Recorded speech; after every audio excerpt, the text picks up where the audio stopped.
ಓಂ ಶ್ರೀ ಗುರು ಬಸವಲಿಂಗಾಯ ನಮಃ. ತನ್ನಾಶ್ರಯದರತಿ ಸುಖವನು ತಾನುಂಬ ಊಟವನು ಬೇರೆ ಮತ್ತೊಬ್ಬರ ಕೈಯಲ್ಲಿ ಮಾಡಿಸಬಹುದೇ? ತನ್ನ ಲಿಂಗಕ್ಕೆ ತಾ ಮಾಡುವ ನಿತ್ಯ ನೇಮವನು ತಾ ಮಾಡಬೇಕಲ್ಲದೆ ಬೇರೆ ಮತ್ತೊಬ್ಬರ ಕೈಯಲ್ಲಿ ಮಾಡಿಸಬಹುದೇ? ಕೆಮ್ಮನೆ ಉಪಚಾರಕ್ಕೆ ಮಾಡುವರಲ್ಲದೆ ನಿಮ್ಮ ನೆತ್ತಬಲ್ಲರು ಲಿಂಗದೇವ. ಶರಣ ಬಂಧುಗಳೇ, ನಾವು ನಮ್ಮ ಸ್ನಾನವನ್ನು ನಾವೇ ಮಾಡ್ತೀವಿ, ನಮ್ಮ ಬಟ್ಟೆಯನ್ನು ನಾವೇ ಧರಿಸ್ಕೊಳ್ತೀವಿ, ನಾವು ಊಟವನ್ನು ನಾವೇ ಮಾಡ್ತೀವಿ, ನಮ್ಮ ಎಲ್ಲ ಕಾರ್ಯಗಳನ್ನು ನಾವೇ ಮಾಡಿಕೊಳ್ತೀವಿ. ಅದರಂತೆ ನಮ್ಮ ದೇವರನ್ನು ಇಷ್ಟಲಿಂಗವನ್ನು ನಾವೇ ಪೂಜೆ ಮಾಡಿಕೊಳ್ಳಬೇಕು. ಅದು ಬೇರೊಬ್ಬರಿಂದ ಮಾಡಿಸಲಿಕ್ಕೆ ಸಾಧ್ಯವಿಲ್ಲ. ಇನ್ನು ಈ ದೇವರು ಮತ್ತು ಭಕ್ತರ ನಡುವೆ ಪೂಜಾರಿಗಳೆಂಬ ದಲ್ಲಾಳಿಯ ಅವಶ್ಯಕತೆ ಇಲ್ಲ. ಏಕೆಂದರೆ ಒಂದೊಂದು ಸಲ ದೇವರಿಗೂ ಒಂದೊಂದು ಸಮಸ್ಯೆ ಆಗಿಬಿಡ್ತದೆ. ಏನಂದ್ರೆ, ಪೂಜಾರಿ ಪೂಜೆ ಮಾಡುತ್ತಿದ್ದಾನೆ, ಆ ಪೂಜಾರಿಗೆ ವರ ಕೊಡಬೇಕು.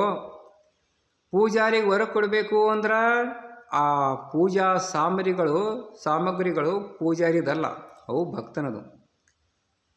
ಭಕ್ತನಿಗೆ ವರ ಕೊಡಬೇಕು, ಅದು ಸಾಧ್ಯ ಅಲ್ಲ. ಯಾಕಂದ್ರೆ ಪೂಜಾರಿ ಸಾಮಾನುಗಳು ಅವನಿದ್ರೂ ಪೂಜೆ ಅವನು ಮಾಡ್ತಾ ಇಲ್ಲ. ಹೀಗಾಗಿ ಒಂದೊಂದ್ಸಲ ದೇವರಿಗೂ ಕನ್ಫ್ಯೂಸ್ ಆಗ್ತದ ಅಂತ. ಈ ಭಕ್ತ ಮತ್ತು ದೇವರ ನಡುವೆ ಪೂಜಾರಿ ಎಂಬ ದಲ್ಲಾಳಿಗಳಿರುವಂತೆ, ಈಗ ನೋಡ್ರಿ, ಇದನ್ನು ನಾವು ಸಾಂಸಾರಿಕವಾಗಿ ಯಾವ ರೀತಿ ಅರ್ಥ ಮಾಡ್ಕೊಳ್ಬೋದಂದ್ರೆ, ಒಬ್ಬ ತಾಯಿ ತನ್ನ ಮಗನನ್ನು ತಾನೇ ಸ್ನಾನ ಮಾಡಿಸ್ತಾಳೆ, ತಾನೇ ಬಟ್ಟೆ ತೊಳಿಸ್ತಾಳೆ, ತಾನೇ ಊಟಕ್ಕೆ ಇಕ್ತಾಳೆ, ತಾನೇ ಸ್ಕೂಲಿಗೆ ಕಳಿಸ್ತಾಳೆ.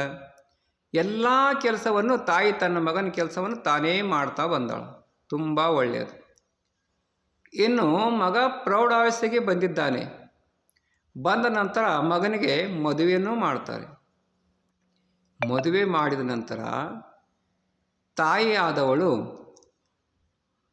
ಈ ಪೂಜಾರಿಯಂತೆ ಮಧ್ಯ ಪ್ರವೇಶಿಸದೆ ಅವ್ರ ಗಂಡ ಹೆಂಡತಿಗಳು ಸುಖವಾಗಿ ಸಂತೋಷವಾಗಿ ಇರಲಿ ಅನ್ನೋ ಕಾರಣಕ್ಕಾಗಿ ಮಧ್ಯದಲ್ಲಿ ಪ್ರವೇಶಿಸುವುದು ಉಚಿತವಲ್ಲ. ಯಾಕೆಂದರೆ 20 ವರ್ಷದವರೆಗೆ 21 ವರ್ಷದವರೆಗೆ ನೀವೇ ನಿಮ್ಮ ಮಕ್ಕಳನ್ನು ಯಾವ ರೀತಿ ಊಟಕ್ಕೆ ಕೊಡ್ತೀರಿ, ಅವರೆಲ್ಲ ಬೇಕು ಬೇಡ ನೀವೇ ಪೂರೈಸುತ್ತೀರಿ. ಆದ್ರೆ ಈಗ ಅವನಿಗೆ ಮದುವೆ ಮಾಡಿದ್ರಿ, ಅವನಿಗೂ ಹೆಂಡತಿ ಬಂದಿದ್ದಾಳೆ. ಈಗ ಅವಳು ಸಹ ಅವರ ಯೋಗಕ್ಷೇಮವನ್ನು ಅವರು ನೋಡ್ಕೊಳ್ತಾರೆ. ಈ ರೀತಿ ಯಾವ ರೀತಿ ಗಂಡ ಹೆಂಡತಿ ಸರಿಯಾಗಿ ಇರಬೇಕಂದ್ರೆ ಮಧ್ಯೆ ಅತ್ತೆ ಪ್ರವೇಶಿಸಬಾರ್ದು, ಅದೇ ರೀತಿ ದೇವರು ಮತ್ತು ಭಕ್ತರ ಸಂಬಂಧ ಚೆನ್ನಾಗಿರಬೇಕು ಅಂದ್ರೆ ನಡುವೆ ಈ ಪೂಜಾರಿಗಳಂಥ ಈ ಪೂಜಾರಿಗಳ ಅವಶ್ಯಕತೆ ಇರಬಾರ್ದು. ನಾವು ಸುಪ್ರಭಾತ ಸಮಯದಲ್ಲಿ ಪ್ರೀತಿಯಿಂದ ಲಿಂಗವನ್ನು ಪೂಜೆ ಮಾಡಬೇಕು. ಪೂಜೆ ಮಾಡುವಾಗ ನಾವು ಪೂಜೆ ಮಾಡುವಾಗ ಸಿಗುವ ಸಂತೋಷವೇ ಬೇರೆ. ಅದರಿಂದ ನಮ್ಮ ದೇವನ ಆ ಸೃಷ್ಟಿಕರ್ತ ಪರಮಾತ್ಮನ ಪೂಜೆಯನ್ನು ನಾವೇ ಮಾಡಿಕೊಳ್ಳಬೇಕಾಗಿ ಹೇಳ್ತಾ ನನ್ನ ಮಾತನ್ನು ಮುಗಿಸ್ತೇನೆ. ಶರಣು ಶರಣಾರ್ಥಿ.